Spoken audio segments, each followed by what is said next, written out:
আমাদের অন্তর পত্রের মতো শক্ত হয়ে গেছে, চোখের পানি আসে না, তওবা আসে না, ভয় আসে না। এটা কপাল পড়া হওয়ার লক্ষণ। যে চোখের পানি আল্লাহর ভয়ে মানুষের চোখ থেকে বেয়ে পড়ে, এটা আল্লাহর কাছে অনেক প্রিয়। ভাই, আমাদের অন্তরগুলো পাথর হয়ে গেছে, আল্লাহর ভয় আমাদের চোখে পানি এখন আর আসে না। মনে রাখবেন, চোখের পানি আসা এটা সৌভাগ্যের আলামত।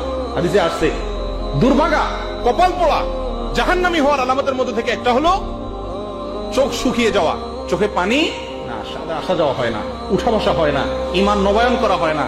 যার কারণে আল্লাহর ভয়ে চোখের পানি কয়বার পড়ছে আমাদের জীবনে। ভাই, বহু মানুষ আছি, আমরা বহু কপাল পোড়া আছি জীবনে।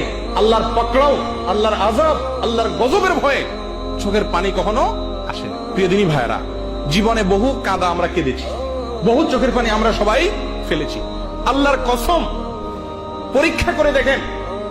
ইমাম আব্দুল্লাহ ইবনে মুবারক রাহমাতুল্লাহ আলাইহি বলেছিলেন, যেটার ফার্সিতে কবিতা আকারে একজন কবি বলেছিলেন, সালেহাতু সঙ্গে বুদি দিল খারাশ, আজ মুদে এক জামানা খাকে বাস। সারা জীবন তো পাথর হয়ে কাটালে গো, একটি মুহূর্ত জীবনের মাটি হয়ে দেখো কত মজা। বিশ্বাস করো, পাথর হয়ে কাটানোর মধ্যে মজা নাই, স্বাদ এবং সমস্ত মজা হলো মাটি হয়ে কাটানোর মধ্যে। শক্ত হয়ে থাকার মধ্যে মজা নাই, নরম হও, চোখের পানি ফেলো, আল্লাহর কাছে মাপ চাও। আমরা দুনিয়াতে যত কাঁদা কাঁদি, কোন ব্যথায় কাঁদি, কোন বিরহে কাঁদি, সে কাঁদার পরে দেখবেন শরীর ভার হয়ে যায়, অস্থির হয়ে যায়। আল্লাহর কসম, পরীক্ষা করে দেখেন, আল্লাহর ভয় অন্তরে জাগ্রত করে যদি চোখের পানি ফেলতে পারেন, সেই কাঁদার পরে দেখবেন মন, মস্তিষ্ক, কল্প, অন্তর, মাথা সব ফ্রেশ হয়ে গেছে। আল্লাহর প্রিয় কাজগুলোর ভিতরে একটা হলো তওবা করে আল্লাহর ভয়ে ভীত সন্ত্রস্ত হয়ে নিজের গুনার কারণে চোখের পানি ফেলা। আল্লাহ তাআলা আমাদের সকলকে আমাদের বেশি থেকে বেশি আল্লাহর দরবারে রোনাজারি করার তৌফিক দান করে।